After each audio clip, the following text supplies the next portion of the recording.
Nig'matilla To'lqinovich Yo'ldoshev 1962-yil 5-noyabr kuni Toshkentda tug'ilgan. 1985-yilda Toshkent davlat universiteti yuridik fakultetini tamomlagan. Mehnat faoliyatini 1986-yil Toshkent viloyat Olmaliq shahar prokuraturasida stajyor sifatida boshlab, 1987-1991-yillarda Olmaliq shahar prokuraturasida bosh tergovchisi, 91-93-yillarda Toshkent shahri Yunusobod tuman prokuraturasi tergovchisi, 93-94-yillarda Toshkent shahar prokuraturasi bosh tergovchisi, 94-99-yillarda O'zbekiston Respublikasi Bosh prokuraturasi boshqarmasi prokurori, 99-2000-yillarda Bosh prokuratura Bosh tergov boshqarmasi tashkiliy metodik bo'limi boshlig'i, 2002-2003-yillarda O'zbekiston Respublikasi Bosh prokuraturasi ichki xavfsizlikni ta'minlash inspeksiyasi rahbari, 2003-2006-yillarda O'zbekiston Respublikasi Prezidentining huquq-tartibot va nazorat qiluvchi organlar faoliyatini muvofiqlashtirish bo'yicha davlat maslahatchisining prokuratura organlari faoliyati bo'yicha yetakchi inspektor, 2006-2008-yillarda Yo'ldoshev soliq va valyutaga oid jinoyatlar, noqonuniy daromadlarni legallashtirishga qarshi kurash departamenti rahbari, 2008-2011-yillarda O'zbekiston Respublikasi Bosh prokurori o'rinbosari, 2011-yil O'zbekiston Adliya vaziri, 2015-yil 20-yanvarida Prezident farmoni bilan O'zbekiston Respublikasi Oliy Majlisi Senati a'zosi, 2015-yil 22-yanvar kuni Nig'matilla Yo'ldoshev O'zbekiston Oliy Majlisi Senati raisi. Ma'lumot uchun 2016-yil 2-sentyabrda O'zbekiston Respublikasining birinchi prezidenti Islom Karimovning vafotidan keyin Konstitutsiyaga ko'ra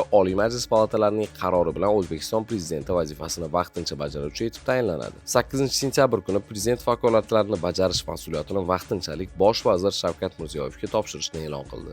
Yuqoridagilarni inobatga olib, O'zbekiston Respublikasi prezidentining vazifa va vakolatlarini O'zbekiston Respublikasining bosh vaziri Shavkat Miromonovich Mirziyoyev zimmasiga vaqtincha yuklash to'g'risidagi taklifimni qo'llab-quvvatlashingizni so'rayman. 2019-yil 20-iyun kuni O'zbekiston Respublikasi Prezidenti Shavkat Mirziyoyev farmoni bilan bosh prokuror etib tayinlandi. 2025-yil 27-avgust 2-darajali davlat adliya maslahatchisi maxsus unvoni berildi. Bundan ham qiziqarli videolarni o'tkazib bormaslik uchun boshqaruv.uz ga obuna bo'ling.